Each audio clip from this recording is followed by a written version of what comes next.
que la chacana puede llegar a ser un artefacto arqueoastronómico, en este caso es un artefacto geobiológico.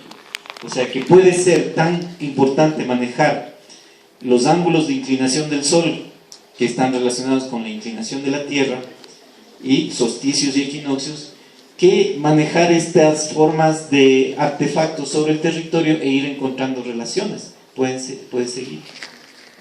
Nosotros podemos seguir haciendo chacanas y seguir haciendo proporciones sagradas y ir encontrando puntos y sitios en América del Sur, pero podríamos irnos más allá. Puede seguir. Miren, aquí hemos hecho 3 chacanas y establecemos sobre un diamante la malla Curry y vamos encontrando relaciones, y de hecho siempre nos va a aparecer el Capañán entre el lago Titicaca y más o menos Tumbes, pero esto puede continuar y hemos visto que continúa hasta Teotihuacán en México, ¿no? Puedes ver otra carpeta, vamos a ver otra carpeta. Podemos coger la esfera, en las imágenes Google Earth ahora podemos coger una esfera y juguemos con la chacana y vamos a ver, sigamos imágenes y nos podemos ir. Acá estamos en Tiahuanacu, cerca del lago Titicaca, ¿sí? Y es chistoso ver, es bien especial ver que, por ejemplo, esto, ¿qué se imaginan que podría ser? Ustedes son muy expertos en geografía universal, ¿no? La isla de Pascua, sí, la isla de Pascua, ¿y qué se imaginan que podría ser esto? Hawái, isla de Pascua, ¿y qué se imaginan esto? Ya les dije antes. La pirámide. Teotihuacán y aquí Tiahuanaco. Y mire que se puede ir haciendo. Entonces eso sería imposible definirlo en una tecnología de hace 500 o 1000 años atrás, sino sintiendo y manejando la masa electromagnética de la Tierra. Esa es mi hipótesis y esa es mi búsqueda en relación a lo que yo llamo el Quitumbeñán. Sigamos. Es decir, las líneas ley han sido manejadas por varios pueblos. Ahí está Teotihuacán, y no es verdad que solamente sea un invento de los incas del Capañán, sino que ellos tomaron la línea ley y sobre eso hicieron el camino del Inca. O sea, es una gran, es muy meritorio, pero no quiere decir que ellos inventaron porque sí, en base a una tecnología que no tenían, sino que ellos sabían seguir, y aquí está Isla de Pascua, la famosa isla triangular, ¿no?, que tiene los moais y tanto misterio. Y aquí abajo está el Cusco. De eso podríamos hablar en otro momento, claro. Ahí se habla de la isla de Pascua o del Cusco, como decía ahora Sebastián, que Rumicucho ha sido hecho por los extraterrestres. Pero en realidad no, sino que, bueno, si existen ellos, sabemos que cuando ellos bajan o se ubican, ellos tendrían que hacerlo a partir de estas líneas o mallas electromagnéticas de la Tierra. ¿Cómo ellos, imaginemos que existan estos extraterrestres y estos ovnis, cómo se ubican? Se ubican en base a la malla electromagnética. Veamos Quito, ¿no? Aquí está Quito, bueno. Bueno, aquí lo que quería explicarles, pero bueno, se metió aquí. Aquí está el Cayambe, que está en plena latitud cero, y aquí está Catequilla, ¿no? Imagínense que se ha hablado mucho de que Quito ha sido un damero, una ciudad española en los Andes, y aquí van a ver, y mañana les va a explicar mucho mejor mi profesor, antiguo profesor de la facultad, que sale de los volcanes, porque de dónde se pueden apuntar ya para ver cómo era que ellos manejaban las líneas electromagnéticas, de dónde salen, de las puntas de los volcanes y de los cerros. Desde ahí es como que tiraban líneas o alineaban con el sol y establecían relaciones, y la figura de Quito en el centro histórico no está definida por ningún damero, qué disparate español ni nada por el estilo, es salida de los volcanes. Aquí está el Cayambe, sigamos otras imágenes, ¿no? Miren, aquí está el Antizana, y este es el eje de la calle Chile, ¿no? Y ahí saben que está la Merced, San Agustín. Veamos otra. Aquí, claro, aquí está igual el Cayambe, o la Mama Cayambe en este caso, está este eje que luego se llama la calle Guayaquil, ¿no? Si viene desde el Atacazo, Quito, el Corazón, el Panecillo, esa es la García Moreno. Entonces aquí se va viendo, por ejemplo, si viene del Iliniza, si viene del Cotopaxi, del Antizana, del Cayambe, si viene de Catequilla, y ustedes van a ver que la que viene del Cotopaxi se llama calle Maldonado. Y ahí, por ejemplo, en base a esto, a la geobiología, vamos a demostrar que los ejes que hacen el centro histórico de Quito, que son la calle Guayaquil, que en esta época del 20-21 de junio les invito a que constatemos cómo ingresa por medio de la calle el sol e ilumina los dos frentes. Ya viene el Inti Raymi, 20-21 de junio, ya viene el niñito jugando entre flores y los pajaritos le cantan amores. Nosotros vamos a tratar de meternos en este tipo de situaciones, a investigar, ser investigadores. Entonces, el Atacazo, el Corazón, el Pancillo, Quito no ha sido formado por los españoles, no es ningún damero, eso es un disparate colonialista, de profesionales, arquitectos también imbuidos por el colonialismo. Vean, y con atención mañana, la exposición de Andrés Peña Herrera. Y aquí, si nosotros relacionamos la cadena de los volcanes, veremos que una manera de entender la cadena de los volcanes haciendo líneas es justamente encontrar los caminos étnicos donde se han ido ubicando las ciudades, ¿ya? Entonces Quito, por ejemplo, ha sido construido así, pero igual podemos hablar de Riobamba, de Cuenca.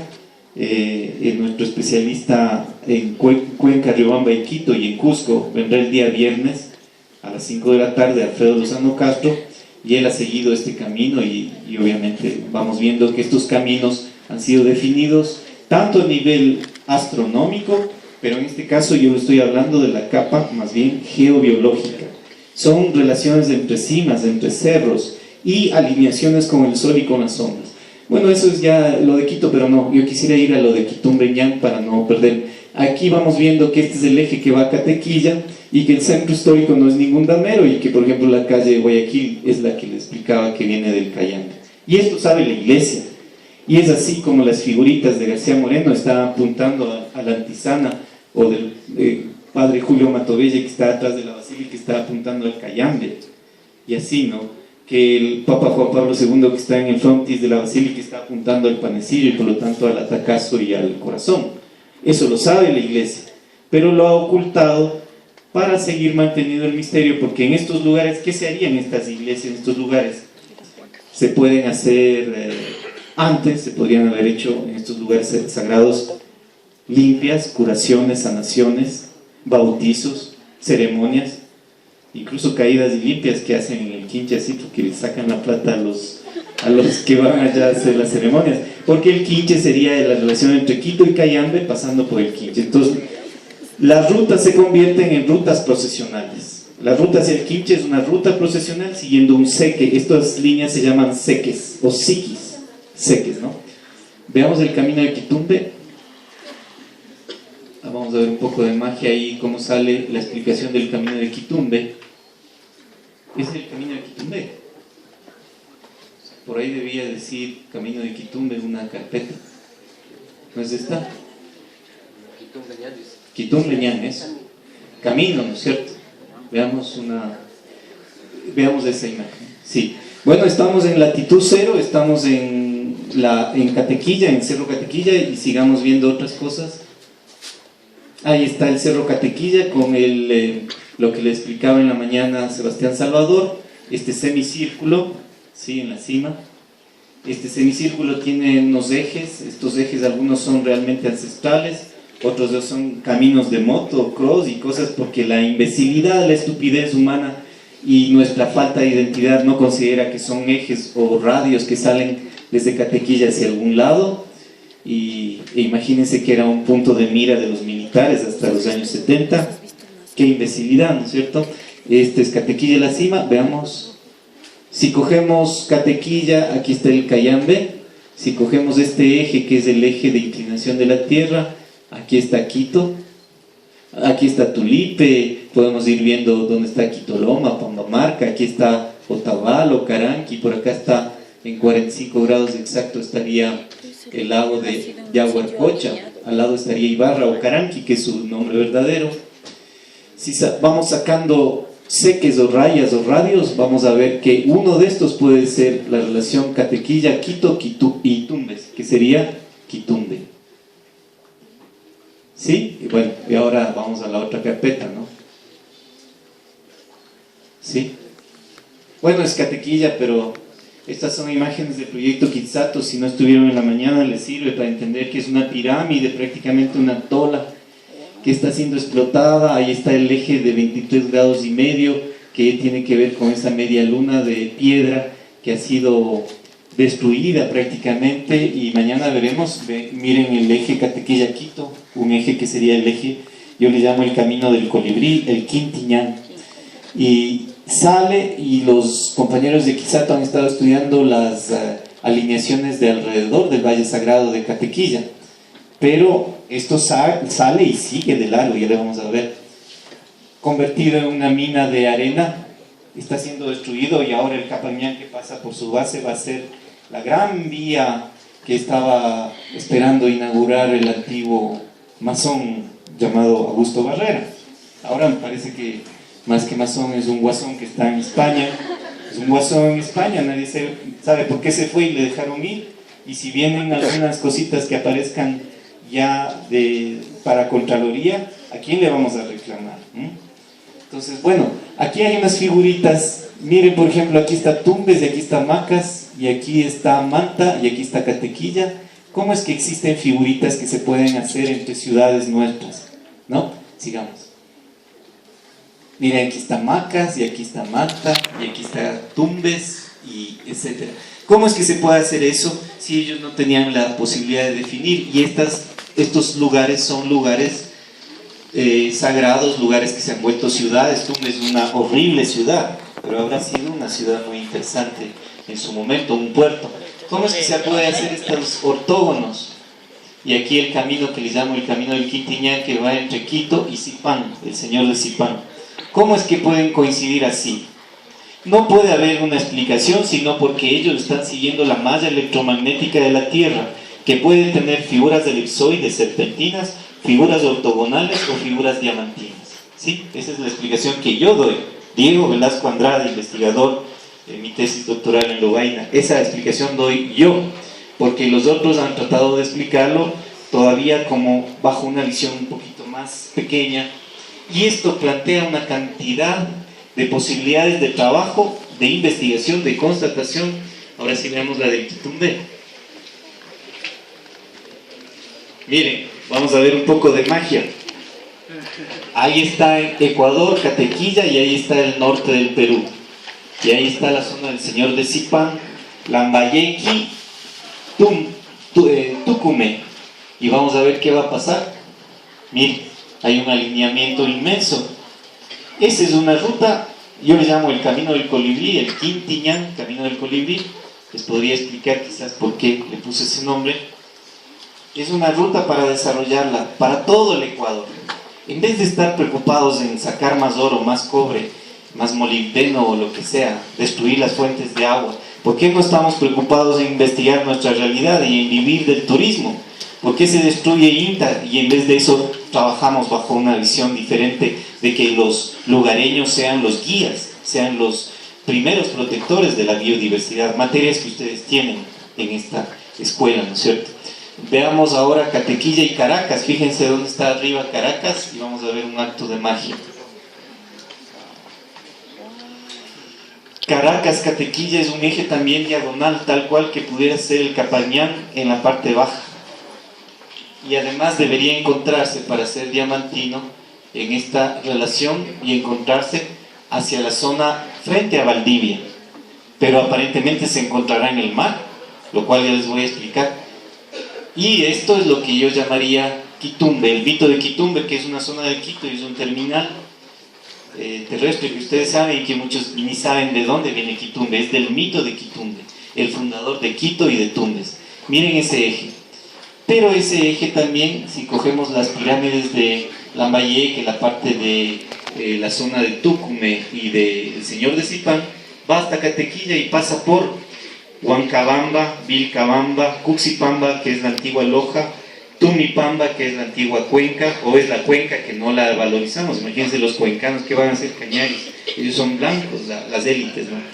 Imagínense. Luego sigue por Liribamba, la antigua Riobamba, coge Mocha, Machachi, obviamente Yactacuna, antes de Machachi, claro, Yactacuna, la Tacunga, Yactacunami, la Tacunga, y llega hasta Quito, y luego coge otro eje, que es el eje que iría hasta Pasto, pero no podríamos entenderlo sin entender que hay unas mallas complejas, que son las mallas electromagnéticas de la Tierra, que pueden ser tanto ortogonales, regulares, o pueden ser diamantinas o pueden ser elipsoidales, como las primeras que les mostré de Hancock y Bubal. Y claro, aquí creo que estamos viendo la zona de... ¿qué estamos viendo? La zona de Santa Elena, la zona de Zumpa, la de los amantes de Zumpa. Sigamos. Y yo lo que he hecho es tomar radios, y esos radios salen de Catequilla y son alineamientos que han ido usando los ecuatoriales, los equinoxiales, para ir definiendo rutas de comercio, rutas de intercambio, y luego hasta aparecería rutas de navegación. Miren aquí que está la zona del Tiahuanacu, y aquí está Cusco, y aquí está Cajamarca, y Quito y Cajamarca están alineados en un mismo meridiano. Quiere decir que la ubicación que buscaban los llamados incas o los cusqueños eran ubicaciones que ellos iban dando un simbolismo muy especial. Sí, la anterior, por favor. Sí, la anterior. Aquí se decía que es el útero de la Pachamama, Tiahuanacu, el lago de Titicaca. Se decía que del Cusco, que era ¿qué? El ombligo. Pero verán que estamos pasando del sexo al ombligo. Deberíamos tener luego plexo solar y corazón. ¿Y cuál sería aparentemente corazón? Quito. Y seguiríamos todavía porque habría Caranqui, Tulcán, Pasto, Bacatá, que es el nombre original de Bogotá, y Caracas. Entonces, ¿cómo decir? Coronilla, frente, coto, corazón, plexo solar, ombligo, y la última parte que sería sexo. Sigamos la otra. Sí estaba bien así a media luz, para que no haya tanto calor y me da un poquito de vergüenza. Entonces imagínense. Desde el frente.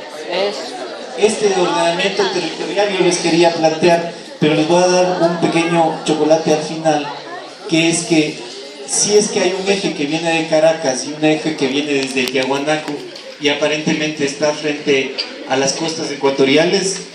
Las costas ecuatoriales ya son un mar, pero veamos qué pasó. Entonces de ahí la siguiente imagen del siguiente archivo, y les voy a dejar una incógnita para que se vayan a estudiar. ¿Cuál es esa? Sí. Y las fotos primero. Miren eso. Es una imagen Google Earth que ahora ya no está disponible, porque parecería ser que la NASA la está ocultando. Miren eso, ¿no? Nada por aquí, nada por allá. Miren eso, pero sientan. Sí, sigamos. Si vamos restituyendo lo que está en el... no es ni siquiera muy profundo, está frente a las costas de Valdivia, las de Zumpa, de Tumpa. Y miren que hay unas estructuras que tienen una lógica ortogonal. Cualquiera, el compañero ufólogo Rodríguez diría, eso lo hicieron los extraterrestres. Pero no, parecen ser arqueologías de una ciudad hundida que estaba frente a esta zona, porque sabemos que por lo menos hace 10.000 años, cuando ya se desarrolló la zona esta de Las Vegas, Real Alto, Zumpa, que deben aprender en arqueología, seguramente hubo grandes cambios por el fenómeno del Niño y muchas zonas se fueron hundiendo. Entonces sigamos viendo. Y hay un templo, incluso que podría ser un templo circular en un islote que a veces asoma una partecita. Y esto está frente a las costas ecuatorianas, y no es lo único, también se sabe de la ciudad perdida de Bahía, que es la ciudad perdida de los Caras. Solo pongan en Google que algunos buzos estaban buscando esta ciudad perdida y encontraron en efecto huellas de una ciudad perdida y sobre todo de arqueología frente a Bahía de Caracas. ¿Ya? Entonces, ¿cuál es la relación esta? Aquí está Tiahuanacu, Teotihuacán, el camino del Inca, visto de otro modo que no es el que han seguido proponiendo Scholten, Villavillena ni Javier Lajo, sino que propongo yo, Diego Velasco Andrade, ecuatoriano, director de la carrera de Turismo Histórico y Cultural. Ojalá aporte eso. Y aquí está Isla de Pascua, y aquí está Hawái, y aquí está Teotihuacán. Quiere decir para mí que lo que hacían en estos caminos que pueden ser grandes rutas turísticas culturales y que de hecho lo son, el camino de los chinos de la muralla china, el camino de Santiago, el Capañán, o este que yo le llamaría el Quitumbeñán, o mejor el Quintiñán, que iría desde Quito hasta Zipán, que sería una fantástica ruta de turismo para todos nosotros. Tendríamos trabajo de aquí las siguientes generaciones. Yo ya puedo desencarnar tranquilo, pero ustedes sigan trabajando en eso, ¿no es cierto? Y le ponemos el PowerPoint haciendo una pequeña restitución, una axonometría. Podríamos decir que algo parecido a eso sería lo que está en el fondo del mar. ¿Y quién lo hizo? Los primeros ecuatoriales, ¿no? Y hay incluso una especie de templo circular en un islote que a veces suele quedar como sobresalido y se veía en las imágenes Google Earth. Yo les retaría, por ejemplo, en la materia SIG, a ver si todavía dejan ver esas imágenes. Porque ¿qué hay alrededor de eso? Espolio, usufructo. Se esconde nuestra realidad, y sobre todo arqueológica, no se diga la arqueoastronómica, que explicaba ahora Sebastián, para seguir manteniéndonos en la ignorancia y seguir manteniéndonos en procesos que son procesos totalmente antinaturales. El Ecuador no puede pasar de ser un país extractivista de petróleo a ser un país extractivista de minas. Controlar el agua es fundamental. El agua ha destruido sitios, pero el agua da vida y es el agua que nos da alimentación segura. No podemos seguir manejando estos modelos que no son sustentables, pero no podemos seguir viviendo en la ignorancia. Es por eso que la intención nuestra en esta carrera y con este pequeño seminario que estamos dando es ir justamente investigando. El estudiante que sale de licenciado en Turismo, Historia y Cultural tiene que ser un investigador en primer lugar, no un guía turístico que sabe 3 idiomas pero no sabe dónde está parado, que ni siquiera es capaz de interpretar su realidad intangible y que cuando conozca cosas como estas realmente tiene una demanda potencial muy fuerte. Y el Ecuador debería llegar a ser una gran potencia de turismo a nivel mundial. Cuando digamos nosotros con esta ciudad perdida está alineada con Isla de Pascua, con Tiahuanacu, sigue el camino del Inca, pero luego se va a Teotihuacán. Y bueno, les cuento, pero todavía no les planteo, que una vez que cogemos la esfera con un programa de Google y empezamos a dar vueltas con estas líneas, claro, llegamos a Stonehenge, llegamos a Giza, llegamos a las pirámides de Indonesia, a pirámides chinas, porque los chinos tienen pirámides, pero nos han hecho chinos y no nos dejan ver las pirámides como que son montañas. En realidad no, ellos están ahora cada vez sacando más, pero hay mucha restricción en China, incluso para internet, etc. Entonces vamos descubriendo la verdadera razón de la humanidad, la verdadera razón de la religión, de los templos, de las iglesias, de los puntos energéticos, de las calles, de los ritos procesionales, de las prácticas significativas, las ceremonias. Y ahí sí ya tenemos una visión más allá de la colonialista. No es solamente la procesión de Jesucito del Gran Poder, sino que es una procesión que viene desde Catequilla, es el eje de Catequilla, y que les quiero comunicar que pasa por aquí. El eje de Catequilla pasa por la Universidad Central, la Iglesia de las Casas, el colegio este que está en La Gasca, pasa prácticamente por aquí y se va hacia el centro histórico y se vuelve la calle García Moreno y está con la torre de la catedral, el eje de las 7 cruces, y se mete a la olla del Panecillo y sigue hasta Chillogar. Eso tenemos que volverlo a entender. Estamos pensando hacer un inventario de la Universidad Central como paisaje cultural, ubicar por dónde pasa exactamente ese eje y ahí hacer un monumento, un hito que sea representativo. Bueno, no sé si vi que unos compañeros estaban medios dormiditos. A mí me gustan que hagan la siesta a veces porque están muy estresados por los exámenes. Que conste que los exámenes no deben... Los exámenes en general no deben ser preguntillas, ¿no? Como quieren se hace, preguntillas de verdadero o falso, o estas son verdaderas falsas y eso esto es verdadero. Disparates. No deben ser, pero nos vamos a entrenar y somos capaces de superar eso.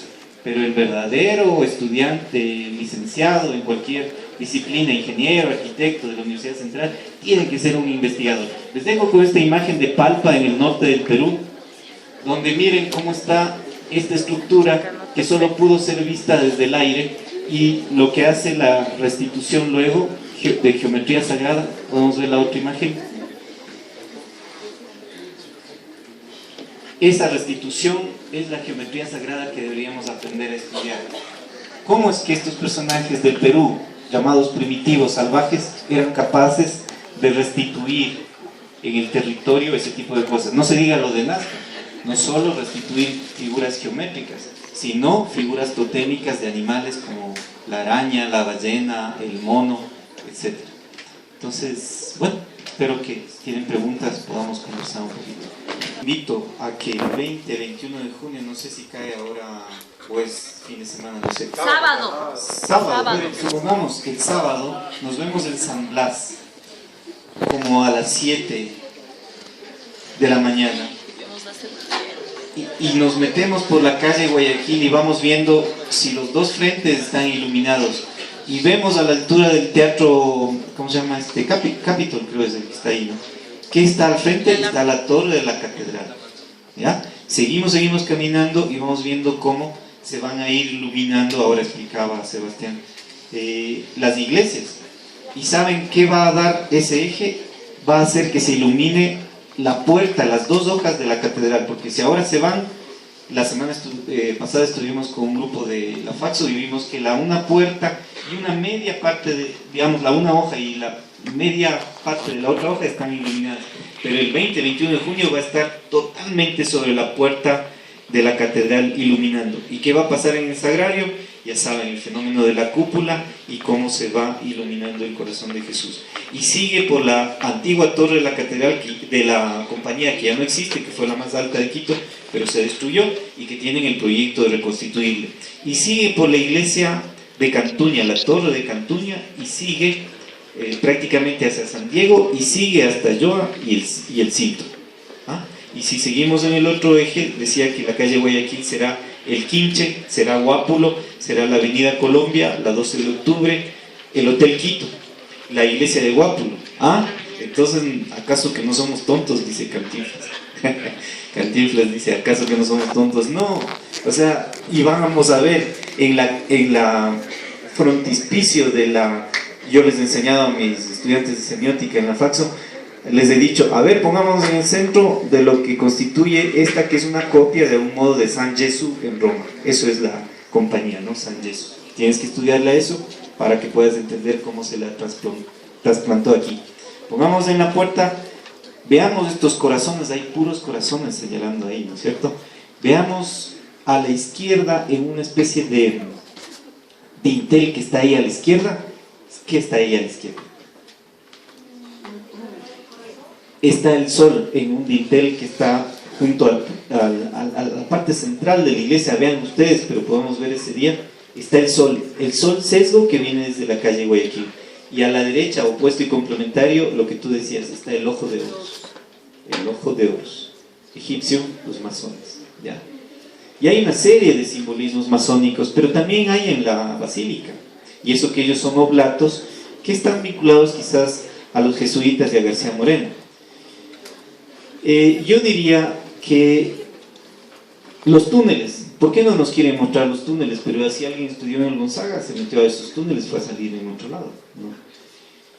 Todo lo que está debajo del Quito centro histórico, que por eso no se debe hacer el metro, nos han ocultado, pero hay una cantidad. Yo tengo con los alumnos desde hace 5 o 6 años en YouTube una cantidad de videos que aparecen, ustedes pueden ver, donde se han metido a un túnel. Recién un compañero, y que es profesor también, se metió a los túneles debajo de, digamos, del Panecillo, ¿no? Hay tanto por seguir explorando, pero con mucho cuidado, y en el caso de ellos quieren negarlo. Pero hay una cosa que les puede contar incluso el profesor Marco Rubio, que alguna vez estaba haciendo un trabajo de ir haciendo con una broca un trabajo para ir haciendo la restauración, porque se quemó una parte de la compañía, y para ir haciendo también una sujeción. Él les puede contar, pero yo voy a ser infidente. Llegó un momento que 8 metros debajo ya del nivel que entendemos que es la García Moreno, la broca saltó. Y cuando llevaron a ver la broca, vieron que habían como elementos de polvo de oro. Entonces parece de ficción, pero yo puedo asegurar por una serie de elementos y que están en las leyendas que debajo de la compañía, ese es el ojo de Horus, pero es el ojo del jaguar, del puma de Quito, diría Alfredo Lozano Castro cuando lo vean el día viernes a las 5 de la tarde, es un comercial, ¿no? Él va a decir que es un puma, pero en ese contexto de la cabeza, la Merced es la coronilla, San Francisco es la frente, el hocico está en Santo Domingo, el coto, el cuello está en San Agustín, el ojo está en la compañía. Y ese ojo relampagueante, porque la noción del jaguar o del puma es el puma relampagueante, que es una constelación que se llamaba Chuquichinchay, no es Chuquiseven, sino Chuquichinchay, ¿no? El felino relampagueante. Chuquiseven era de esos negociados que hacían por ahí algunos funcionarios de este gobierno. Entonces, ¿qué pasaba? Que debajo de Quito hay oro, compañeros. Les invito a que descubramos que hay debajo de Quito oro. ¿Y por qué se generó eso? Por un gran cataclismo de hace miles de años, en donde la relación entre vulcanismo, línea geológica, porque Quito está atravesado por la llamada ruta de los monolitos, que la podemos ubicar, si ustedes no la han ubicado, Caracas-Guayaquil, la falla Caracas-Guayaquil. Esa falla está suturada por las 7 cruces y por las 7 iglesias de Quito, pero seguramente por todas y por templos incas, ¿no? Y debajo de Quito, en un momento en que la falla, imagínense, el magma emergió entre la falla geológica y el vulcanismo, y luego bajó la presión. ¿Cómo se forman los minerales? A través de esa baja de presión, y el magma se vuelve oro sólido, pero es una roca. Casi nadie se podría atrever a estudiarla, pero la leyenda, siguiendo ese eje, la leyenda de Cantuña dice eso. Dice que Cantuña hizo un pacto con el diablo porque él iba a dar oro para construir San Francisco. Ese es el templo del rayo catequil de los incas, San Francisco. Entonces, ¿qué pasa? El ojo se tomaron los jesuitas, el templo del rayo catequil, la frente, se tomaron los franciscanos, el templo de la luna, la Merced, se tomaron los mercedarios, el templo de las amautas incas se tomaron los agustinos, los teólogos, el templo de la Chasca o de la Cruz del Sur se tomaron los dominicos. Y así todo tiene una lógica y calza. Por eso repito la frase de Cantinflas: ¿acaso que no somos tontos? Nosotros sabemos ya, podemos ir encontrando estos elementos. Tenemos la gran oportunidad para manejar otros conceptos, y claro que nos vamos a topar con el poder institucionalizado en la alcaldía, en el consejo municipal, porque les digo que Barrera, eso ya no es una infidencia, es un masón, ¿no? La logia equinoccial. Y los Illuminati son los masones que ahora tienen como eje al Papa Francisco, ¿no? Y están vinculados ¿con qué? Con la banca mundial, con el Banco Ambrosiano, y ahí empieza una serie de investigaciones al estilo, ¿cómo se llama? Dan Brown, de El misterio del código da Vinci. También hay en Quito ese código, hay todavía por estudiar. Habrán algunos que tengan la oportunidad de dar paso. Por ejemplo, hay unos curas de San Francisco que le hemos dicho: ¿qué hay debajo de aquí? Dice: debajo de aquí San Francisco hay unas estructuras incas. Y el otra vez vino una arqueóloga, seguramente vinculada al Opus Dei, y quería ser profesora de esta escuela. Yo le dije: usted que es arqueóloga y estudia San Francisco, ¿qué hay debajo de San Francisco? Debajo de San Francisco no hay nada, nada. Pero no hay arqueología, bueno, no española. Debajo de San Francisco hay por lo menos 20 capas arqueológicas. Lo han dicho algunos que conocen. Por eso no se debía hacer, y no se debe hacer, la mega estación. Pero la mega estación, haciendo en San Francisco para el metro, ¿qué objetivo tenía para la antigua administración? Porque parece que ya no se va a hacer. Ahora dice que van a hacer en Santa Clara, ¿no? Junto al convento de Santa Clara, después de tanto pelear, porque hemos peleado también por ese hecho. ¿Qué sentido tendría hacer un hueco junto a la torre de Cantuña, sabiendo que hasta tenemos fotos del amigo Rafael Racines, que quizás algunos conocen, que aparece en internet, en donde en un libro de Andrade Marín, Luciano Andrade Marín, se ve en los años 50, años 55, que están fundiendo debajo de San Francisco oro. Entonces, debajo de San Francisco, en ese eje, también hay oro. Y la leyenda de Cantuña hace la representación de eso. Pero lo escondieron, lo camuflaron y lo siguen escondiendo. Pero imaginen cuando ya no sea un secreto, ¿qué será Quito como ciudad sagrada más que el Cusco? ¿Qué será Tomebamba, Cuenca, cuando los cuencanos dejen de sentirse simplemente blancos aterrizados de España directamente, si no se sientan cañaris también? Entonces imagínense, tenemos un grave problema. ¿Qué será cuando en Loja ya no se diga, ahora la escuchaba yo en la televisión a la Chato Castillo que decía, hicimos esta puerta, como yo fui a Alemania, estudié en Alemania, vi los castillos alemanes e hice esta puerta, que es la puerta de Loja, colonialista, cuando Loja se llamaba Garrochamba o Cutzipamba y estaba en este eje, en este camino. ¿Qué será cuando la antigua Riobamba, que está abandonada, que no sirve para nada, es la contemporánea Cajabamba y Sicalpa, sea valorada como patrimonio arqueológico y no como una pobre ciudad fantasma que nadie quiere habitar? Porque no es la Riobamba contemporánea, sino la Riobamba antigua, la que está en este eje. ¿Qué será cuando seamos diferentes y seamos orgullosos de lo que somos? Y si hay que enfrentar al poder, tenemos que hacerlo con la ciencia, con el conocimiento, no enfrentarlo de manera belicosa, sino en base a conocimientos, porque este es un problema de ciencia, es un problema de estudio, es un problema de investigación, es una tarea que ustedes tienen de aquí para largo y las futuras generaciones. Estamos abriendo este conocimiento, otros están cerrando el conocimiento, lo han cerrado durante siglos, pero nadie podrá en esta época escapar a la luz se está imponiendo.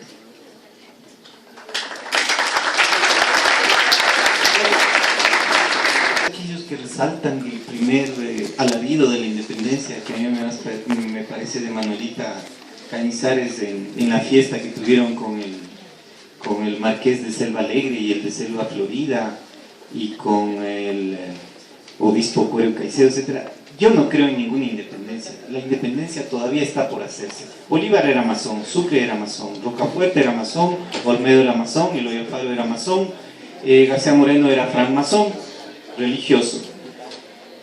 Y en una época la iglesia cortaba todo conocimiento y la gente se ocultaba, pero ahora estoy hablando de la luz, ya no es necesario ocultar nada. Si hay logias que se siguen abriendo y siguen siendo un poco más públicas, es la hora. Ya el conocimiento no debe estar en ciertos grupos, sectas, grupúsculos, argollas, ya no debe estar porque el conocimiento ahora ya debe ser de acceso de todo el mundo, de disfrute de todo el mundo. Históricamente sabemos que la masonería viene de la orden o de la fraternidad del Ojo de Horus, que es la fraternidad. En el mito dice que hubo el diluvio y se salvaron algunos personajes, llegaron a Egipto y construyeron la fraternidad del Ojo de Horus. Pongan ustedes en internet Hermandad del Ojo de Horus y van a ver toda la historia de eso. Y de ahí, por una serie de vericuetos ante la defensa, digamos, por la defensa que tenían que hacer frente a la iglesia, que era totalmente dogmática y mandaba a la hoguera o condenaba a las personas de algún modo, pues tuvieron ellos que irse escondiendo. Pero ya estamos en el siglo XXI, pues. Ya creo que pasamos del socialismo al siglo XXI, ya estamos ahorita en no sé qué cosa, pero ya estamos saliendo también de esos disparates, porque el Opus Dei, que no ha sido creado tan antiguo como la masonería, que estamos hablando de 1930, hace poco le hicieron a Escrivá de Balaguer santo. Me disculpan, yo soy en esto ateo, pero para mí es el santo cachón, porque el santo cachón tiene denuncias de perversión sexual, de pedofilia, etc. Incluso decían que tenía un séquito de monjitas a su servicio, todo servicio. Entonces, ¿cómo hacer santo a un personaje así? Y hace poco, igual que Juan Pablo II, y bueno, Juan Pablo II era la secta del Opus Dei, y Ratzinger era el Opus Dei. Cuando cayeron los dos, sobre todo Ratzinger, que es muy filósofo, teólogo de esta visión dogmática, pues ¿quién subió? la masonería jesuita, Illuminati, los jesuitas. ¿Ah? Y eso ha generado una serie de discusiones, de cambios, y aquí las peleas entre Rodas y Barrera, y el grupo de Alianza País, y el grupo de los de Creo, no sé, Suma, cosas por el estilo, cada vez se camuflan de nombres, pero son los mismos y siguen peleando entre blancos, como decía mi abuelo. Hay que dejarles que se peleen entre blancos. Nosotros estamos aquí en otro nivel, nosotros estamos más allá de eso. Hay la gran fraternidad universal de la que hablaba ahora Alfredo, es otra gente, ¿no? Ellos les ven por el Pululagua, por la zona esta de Pomasqui, haciendo ritos, saltando, danzando, pero tienden a ser más abiertos. Ustedes van acá a Santa Clara y dice GFU, la gran fraternidad universal estaba ahí.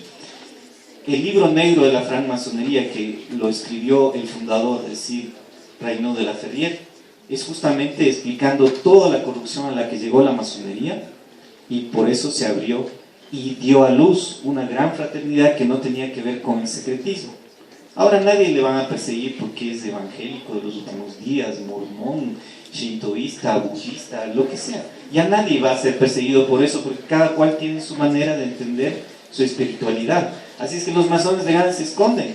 Mejor que salgan nomás y que vayan a bailar y festejen el Inti Raymi. Pero el problema es que siguen siendo blancos, siguen siendo occidentales, siguen remitiéndose a Egipto cuando aquí tenemos tanto por estudiar.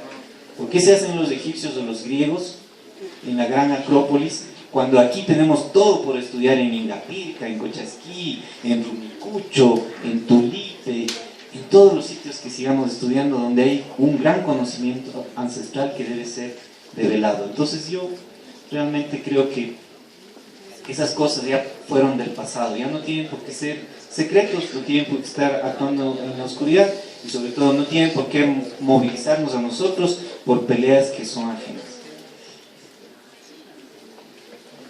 Sí, Diego, una pregunta sobre la malla electromagnética. Económico en parte, pero no, yo no me he querido centrar en eso.